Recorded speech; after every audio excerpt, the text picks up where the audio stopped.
He don't read my people as he don't boss as the Biafran Nations League has done it again once more, which has put your one and only Jagaban in shock as their oil installation has been brought down, attacked by the BNL. My people now, so it go they hot. Anytime when it comes to anything we concern the Biafra movement, it is a well prepared movement, and anything we want happen go happen without delay. Yes, my people will be going into the details of this news as see the hot. So yes, the latest one as EDB right now is that the Biafran Nations League has seized control of a major oil installation, of course, close to the Niger Delta region, which has further escalated the conflict and dealing a severe blow to Zoo's economic lifeline. Yes, the attack has taken place, and the BNL forces overtaking the facility after a brief standoff with the security personnel, or that of course the people they put in place to actually secure the area. The oil installation, which is one of the largest, of course, in the region, accounts for a significant portion of the Nigeria's crude oil production and revenue. The takeover has shocked through Nigeria's oil industry, with fears of production disruptions and a spike in global oil prices. Yes, and Expert has estimated that the halt in operations at the facility could cost the country millions of dollars in revenue daily, which they would normally still take and would not affect. I repeat, would not even affect anything at all. It is still in this same economy that the fuel has risen to 1,500 and so on and so forth. So my people, what is even the need of the amount of money that is made daily, since it is of no use and the people are not even benefiting from it? So my people, it is of a waste, because these are the amount of money they log into their accounts and take every day, sharing what is ours to themselves. My people, taking and the attack on this particular movement is crucial, and I believe it is what is needed one way or another. The zoo government already grappling with a halt, and everything that is happening is struggling to regain control of the situation. President Tinubu has declared the movement, that is the Biafra movement, as a national threat, and emergency meetings have been held to address the crisis. Nothing will be able to stop what we've decided to go on. I repeat, nothing. And this is because these people have refused to hearken to the warnings of the movement of PM Simon Ekpa and everything that has been coming against. At this point, he has refused. And so because of that, anything they see, let them take it that way, because of course we know how far and how deep we've gone, and how we have really suffered in the hands of this set of people to be where we are right now. And we are not going to keep allowing it to happen. They will have to listen to us one way or another. Okay, they says that the of course it is known that this was done by the BNL, and they have said that this is just the beginning, and said the spokesperson, and Nigeria's stronghold on our people and resources will end. My people, it is as easy as ABCD. Let this particular set of people go. Give us permission, give us a referendum, and we will not have any problem with you. We would simply disappear, and would settle the issues that are meant to be settled with borders as it should. But then you people have decided to hold us fair and square, to put us in bondage, to look for a way to cleanse us. Well, if that is what you have, that if that is the decision they have made, then they have failed woefully, because we are not going to let any of it happen. Not at all. Okay, my people, as see the hot, this is what we have for you. The next thing you will be hearing would be what is connected. The PN giving us a hot, fearful broadcast as it hot on this level. Okay, my people, enjoy. Or the United States of Biafra. And both of you with the interest of your people at heart. And this is happening like it is happening in the same season at the same time. And is it that you saw these things through your crystal ball, or is it that the puzzles are just falling into place? Because I know that the lines are falling for us in pleasant places, and it's just getting very, very interesting. How did you come to know all these things? Is it that you saw it before time, or is it just that you knew it will all happen like this? We're just dumbfounded. Please, can you just tell us a little bit, sir? There is nothing I have said that didn't come to pass. The only thing that I'm waiting for is this Biafra to become an independent state. That is the only thing I have said that is yet to happen. But we are on the process of making it a reality. So when I joined, everybody knows that I said I will never be part of this more than 5 years, and Biafra will come. So when I was saying I know the date of Biafra, I think that should have actually gives many of you some kind of sense of, articulating. If I have said from the beginning that I will not fight this more than 5 years and Biafra will come, you should know that I know exactly what I'm doing. Wow. Wow. Honestly, we give Chukwu Kadama the glory, and you're just the man for the job, the new sheriff in town, and we can't settle for less. We are so happy. God told me, God told me, pronounce it and I will make it a reality. Wow.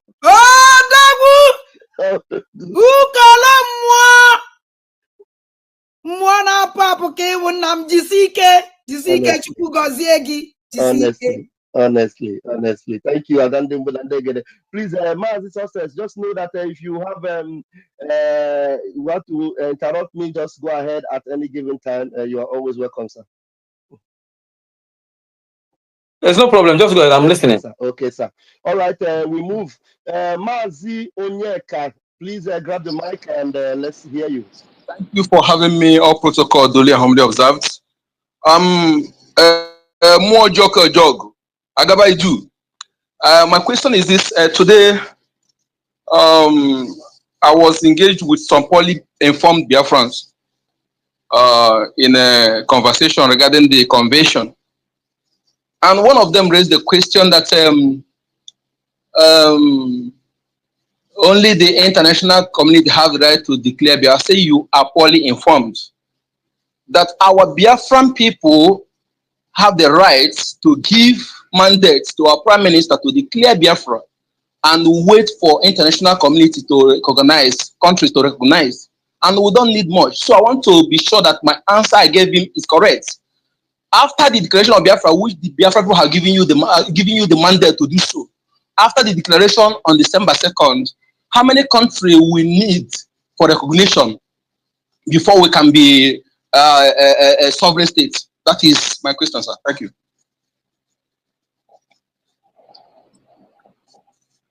Thank you very much. You answered correctly. Thank you. Thank you so much. But let me tell you, it is not about how many countries that you need. You can have all the countries in this world.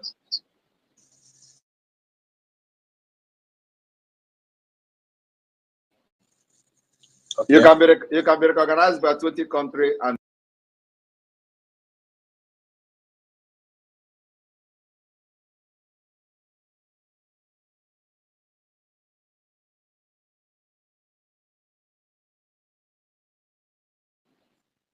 there are countries that when they say yes,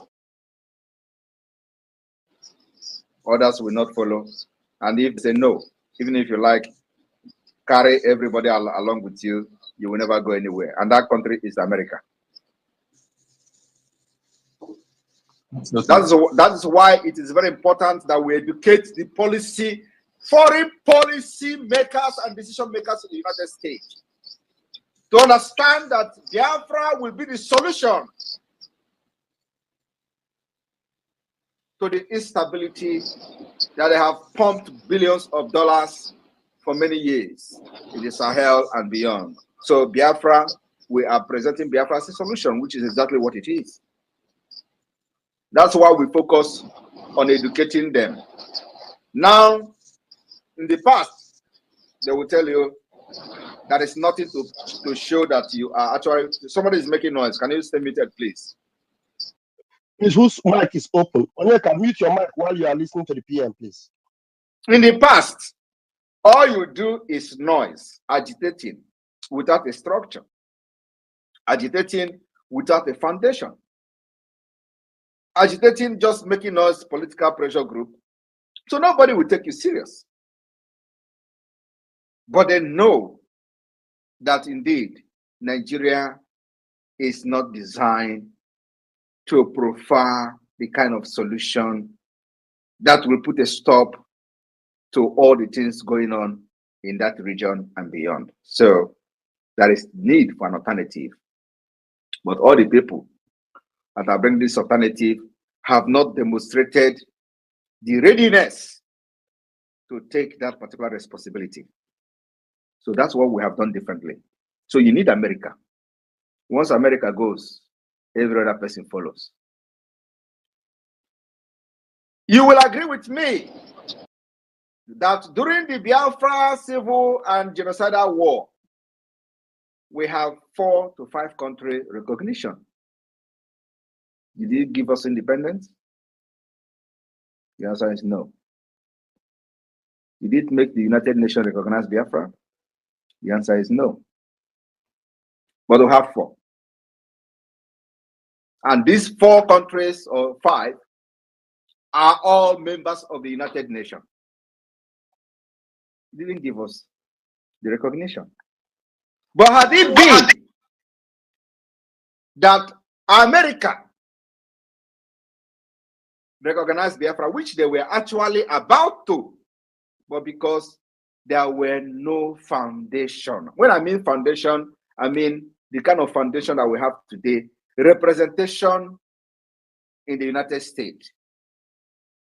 A visible and good representation in the United States like we have it now. It does not exist. It didn't exist then. So there was no representation. But Nigeria is present in the US, so they know whatever that was going on, but Biafra doesn't have privilege to those information. So when America was turning its back on Nigeria, they begin to pressure the Biafra side to embrace peace and give up the fight. So it was actually a scam that Gowon did to Effiong, because Effiong did not know what America was thinking, because there was no representation. Today we have representation and we have voice, and in Washington, D.C. We have voice in the Congress, and that's exactly what we'll continue to educate them in the Congress to understand that that particular problem of 1960 has tripled, and there is a need to put a stop to it. Not only for the interest of Biafra, but for the interest of the United States and for the interest of the West, which will be in turn benefit Africa. So it is a win-win for everybody. How will you not abide and agree by that? So my brother, what we are doing in Finland is to generate this legal instrument, legal document. Like if you have been listening from the beginning, I was mentioning some of the international treaties, human rights treaties, the United Nations human rights treaties and convention that we are going to ratify and assent in Finland during the convention to be a backbone for this legal document, including the result of the self-referendum, including the declaration document, including the constitution of Biafra people, and many other things that will be adopted this whole thing will form the legal backbone and the legal document for Biafra government to pursue the recognition from the top, from the United States Congress, United States Department, and we educate them until they understand that Biafra is the only solution. As that is happening, we continue the eviction of Nigeria in Biafra land. Nigeria can never survive me. Thank you. Thank you so much, my Honorable Prime Minister Mogisto Ebus. Thank you.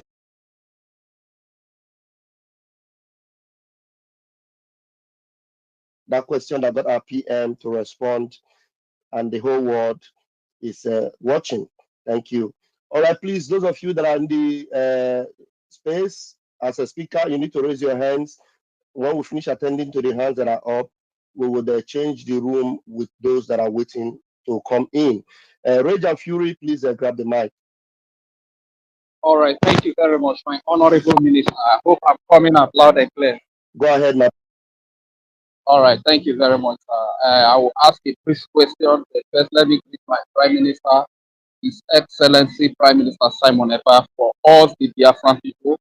I am Anisoko and Urubu speaking Biafra, and I am proud of my Prime Minister. I am proud of my Biafra. And before I go forward, let me say, do you see this, my son, I say, after you have done what you do best? Do you see satisfaction on our faces as you dey fight for us to be free? You don't think it's much, but to us it means the world. We wake up every morning and wish you were there. You don't have to lie to gain our trust. You will always have your people trust. We always love you, Simon Ekpa. Your every contribution makes our lives a little bit safer every day. You are the hero. You are the hero. Thank you very much, my Prime Minister. That is a song from my mentor, Lucky Dube. I just changed some of the weddings and I feel like I should do it for you. My question is very simple, sir. Like from the beginning, you made your submission and you told us about some of international treaties that we are going to assent to, and you made us understand that Nigeria even assented to some of these treaties.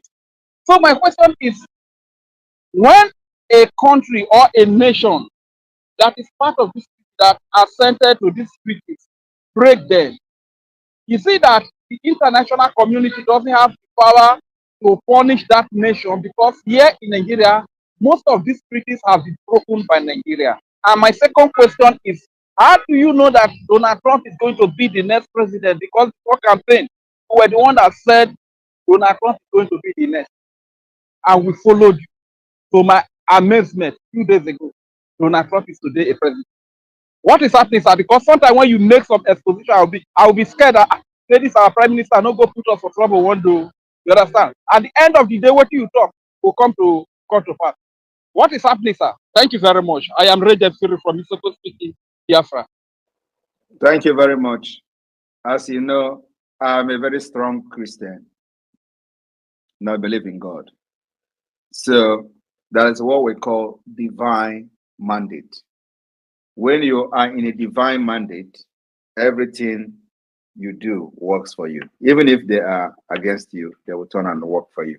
And that's why I said, God told me, pronounce it, and I shall bring it to reality. If you watch, that is not to say when I was a Nigerian, when I was in Nigeria, Nigeria is never something that God favors. You see all their nonsense pastors, they will be making nonsense predictions saying they are doing prophecy. They will tell you one thing, and if it mistakenly falls into that, they will be using it to share to their congregation. You see, I said it. Our own, consecutively, I talked about our prime minister in Finland. He became the prime minister. I supported him. I talked about our president in Finland. he became the president, I supported him. I told you the next is Trump. I supported Trump. I was one of the first person that endorsed Trump as far back as 2023. And it is on Google, it is on Wikipedia. If you go to the list of those that international politicians that endorsed Donald Trump, go to international politician, my name is there on the list as people that endorsed Donald. It is in the media. You can search and Google it. It's in news. Nigerian news reported it. Some international media reported it. My endorsement on Donald Trump. I believe that because I am on a divine mandate, so God direct me how and what to do and when to do it. Not like when you are in Nigeria, you are fighting a wrong fight. If you are predicting on behalf of Nigeria, you are in the wrong side. Every of your prediction will fail. But when you are in the right path, and in the right mandate, everything will fall into place. Now, just check it from the beginning till now. There is nothing I have said that I have not had, including the kissing of dust of our enemies. They are falling one after the other. You may also understand that the one that I posted the picture a few days ago, the criminal Ejiofor have confirmed, is a native doctor to Ejiofor. He's the one doing all the juju for Ejiofor in Anambra. They call him Odanike. He was the commander of ESN. They recruited him immediately the same as Nnamdi Kanu. He became an Ebubago person, become AVG commander in Anambra, killing our people. Today, he is gone. Now, I tell you that many of them will go down before December 2nd. So what I'm trying to say, to answer your question, is that I am on a divine mandate. It is not just about Trump. Trump is a president.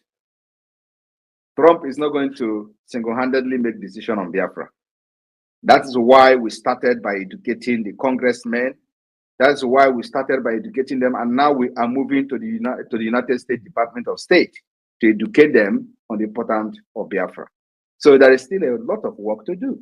But you know, the beginning of the work will even start more immediately after the December 2nd, because we need to have this legal document to be able to be ready ahead of what is to come. So a lot of work needs to be done, and we are doing that. So Donald Trump is just President Donald Trump.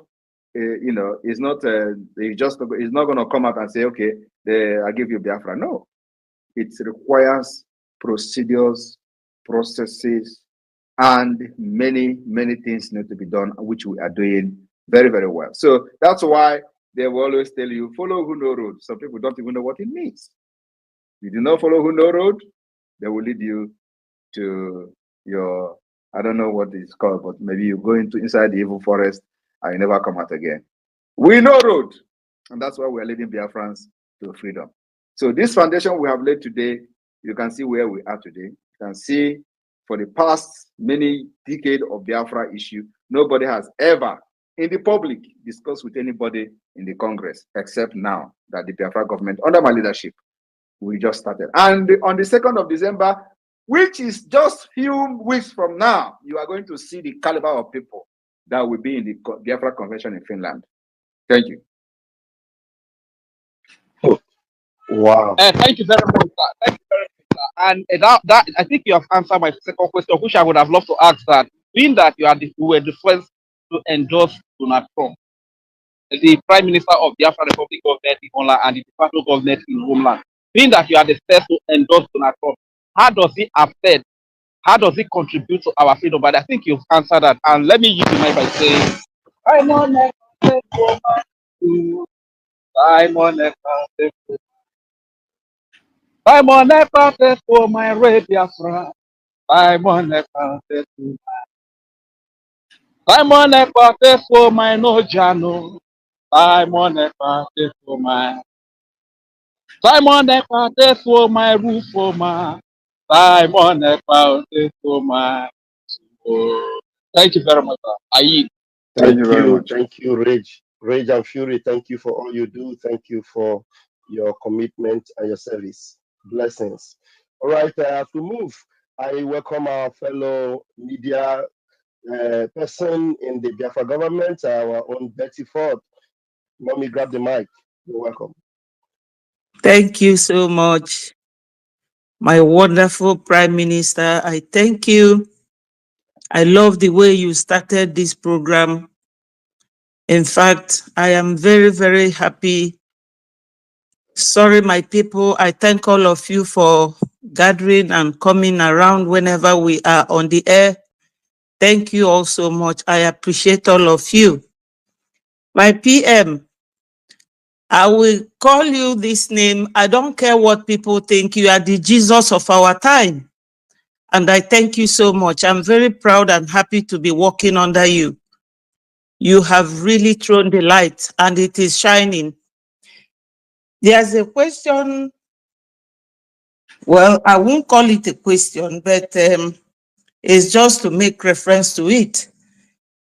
On the X, I saw Nigerian government appeals to Donald Trump to distance himself from Simon Ekpa freedom agitation. Whether they said it or not, they don't know that America came by agitation and by fighting as well. Is there anything you can throw a light on that very comment, if at all it is true?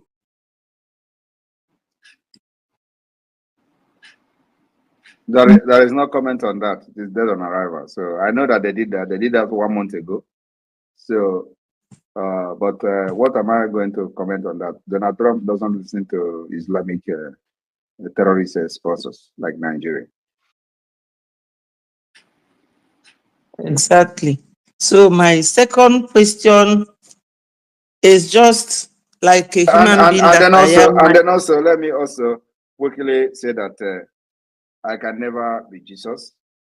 I'm not even close to the spit of Jesus.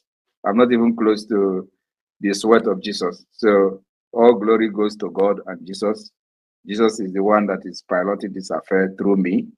I can never ever be equated to his even footstep. So please, just I know how you feel. But just to correct it, you can continue. Just leave this comment and continue, please. Thank you. Okay. Yeah, the next one that I have been wondering about is in relation to our lobbyist. I know that we will not entertain any question about lobbyists. Thank you. All right. Thank you so much. Keep the light shining. We are with you. Thank you, sir. Thank you. Thank you, our own Betty. Thank you so much. We move. All right, the hands are up and we're going to bring them. Please, 1 minute now, going forward, 1 minute, bring your question, and then the next person will take the microphone. And I give you the microphone. Simon Ekpa Pikin, you have 60 seconds, please. Go ahead. Good evening, my people. I greet you. Once again, I want to thank my Honorable Prime Minister, Simon Ekpa. At least I have learned a lot through him by knowing that Igbo can generate a lot of wise and intelligent people. I honor you, my PM. Then I want my PM to make a little reference concerning this. After this convention in Finland and we declared our freedom, then I want him to give a little reference on how we are going to deal with Nigeria, or how international community is going to put their eye on how Nigeria is going to treat our leader, Nnamdi Kanu. I have addressed that. You just watch and see how it unfolds. If you're listening, you know that I have addressed all these questions you're asking here. Thank you. Thank you, Mazi Simon Ekpa. I greet you. This is the question I wanted to ask. All right. Thank you very much. That has been taken care of. Thank you so very much. We move. All right. And it's good that was taken care of very quickly. Please, see Vibes. Unmute yourself and bring your question, please. Okay. Good evening, my Prime Minister. Good evening, everyone on the space. I thank you all for this day. Okay, my question is just simple. What I want to ask is that how will Biafra handle issues of borders, citizenship, and governance after independence? We have a constitution. Can you mute yourself, please? You have to talk it. There is a noise. So Biafra, mute your mic. Biafra have a constitution which will be adopted in the convention, and those constitutions have addressed the issue of border crossing, the issue of citizenship, and all that is well addressed in the Biafra constitution. So you don't have anything to worry about that. Just keep your fingers crossed. After the convention, the Biafra constitution will be public. All right. C-Vibes, are you good with that? Do you have another question? Okay, my second question is this. Am I loud and clear? Bring it on, please. I'm make sure you mute your mic after that. Okay.